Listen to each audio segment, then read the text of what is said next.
What a day. Truly one of the biggest days of the year in college football, and it lived up to the hype. And we have no time to waste. Let's get straight to the football, and we must start with the third Saturday in October, Alabama and Tennessee. So much at stake tonight in Tuscaloosa, and Bama quarterback Ty Simpson is currently the Heisman favorite. Why? Because of throws like this. Right on the money to Ryan Williams for a huge game. Third and goal down for the Tide. Nice route run by Isaiah Horton. Bama strikes first, but here come the Vols, and the SEC's leading passer, Joey Aguilar, has the response back of the end zone. He hits Braylon Staley. Early second quarter, we are tied at 7. But boy, after Alabama got a safety, they now have it at the 1, and Jam Miller has made this a 2-score game. All right, huge moment here. 9 seconds left in the half. No timeouts for Tennessee. They decide to go with play action when they can't run it, and Vols fans, shield your eyes. The swing of all swings, Zabian Brown with a 99-yard pick six to end the first half. The Vols could have been down by just 2 at the break. Instead, they're down by 16, and that play really was the big shift in this game. Just impossible for the Vols to come back from that, as Alabama, adding to the best resume in college football, they take down Tennessee at home 37-20 and improve to 6-1 as the Vols fall to 5-2. To a top 10 matchup in Athens, the 5th-ranked Ole Miss Rebels came to town, and they came to play. Number 6 in white has been one of the best stories in college football. Ole Miss quarterback Trinidad Chambliss, a Division II transfer from Ferris State. Chambliss is dominating the SEC. Ole Miss has the early lead, and Gunnar Stockton saying, "Hey, Trinidad, I've got some wheels too." The quarterback run is working early, but really everything was working on offense for these two teams. This is just the second play of the second half. Chambliss to DeZon Stribling, who does all of the rest, turning on the turbo. Lane Kiffin and the Ole Miss Rebels up by 8 on the road in Athens. Fourth quarter now, they're up 9, but here come the Dogs inside the 5. Stockton flips to Nate Frazier. He's in with ease. Just an absolute shootout at Sanford Stadium. Just 5 minutes later, Dogs once again threatening, and the Dogs once again scoring a huge touchdown. Stockton to Lawson Lucky, his second of the game.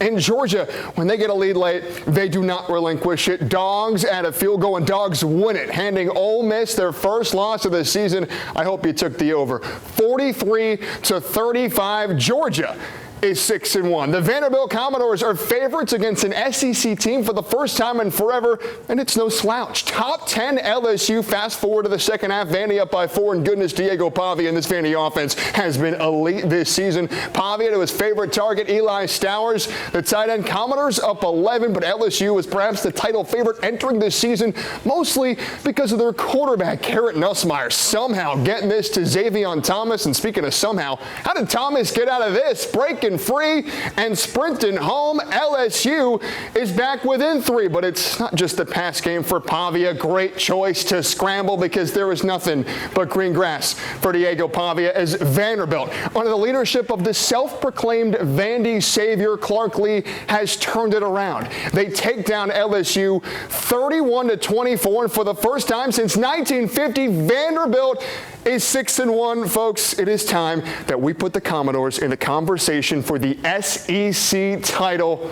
Remarkable. But the incredible football games did not end around the region. I am still in shock at what went down at Finley Stadium this afternoon as the Chattanooga Mocs welcomed in their rival, the ETSU Buccaneers, a battle for the Rail Rivalry Trophy. It's a whiteout for UTC, all white in the stands and on the field. There was no lack of action on said field as per usual. The Mocs, they start fast. Top rushing offense in the SoCon because of runs like this. Ryan Ingram just refusing to go down. UTC up 7-3, but ETSU is the answer on 4th down here. The former Michigan quarterback, Cade McNamara, breaks a tackle, takes it to the house. ETSU has the lead, but back and forth we go. Flip out to the Quick. Markel Quick. Quick is my middle name, says Markel. Actually, it's his last name. Either way, that's 6. Chattanooga leads it 14-10. Third quarter action now. Field goal attempt for the Mocs, and no, it's a fake, a flip to the kicker, Jude Kelly, who has a whole bunch of space to the end zone. What a perfectly executed play on special teams,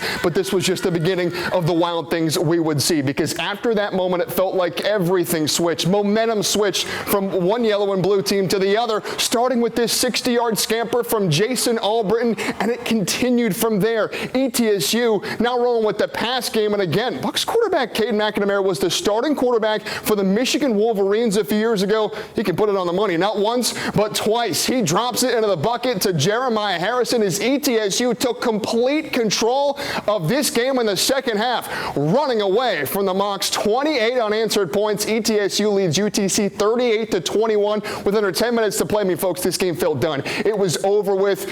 But Camden North said he didn't hear no bell. He hits Josh Williams cutting inside.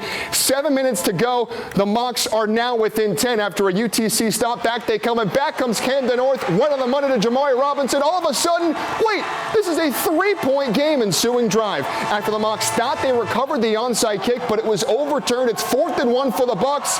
And once again, the Mocs have the defensive stand, the biggest defensive play of the season.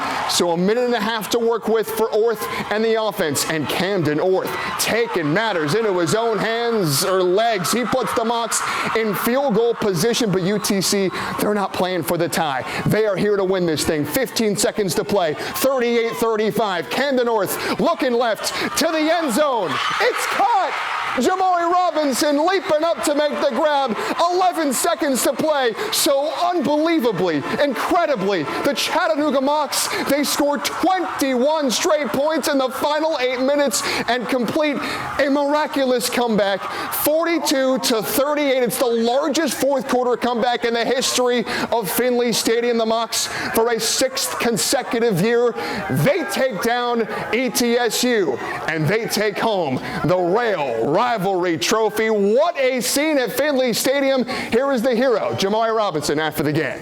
I came a long way. Like I told you before, 400, damn near 500 hours of community service internship that I had to do at my last school. And that really showed me who I was as a person, because I didn't give up, man. They had me out there shoveling in the snow with no jacket, just all the extra stuff. And, you know, I'm grateful to be here. I'm grateful to get an opportunity from the coaches here and just be able to play with these type of guys. It's a young bunch, and they have to keep taking those steps, but they're growing and learning hard ways. I mean, we had a lot of hard lessons early in the year, a lot of hard lessons, but they're growing and figuring out ways to fight.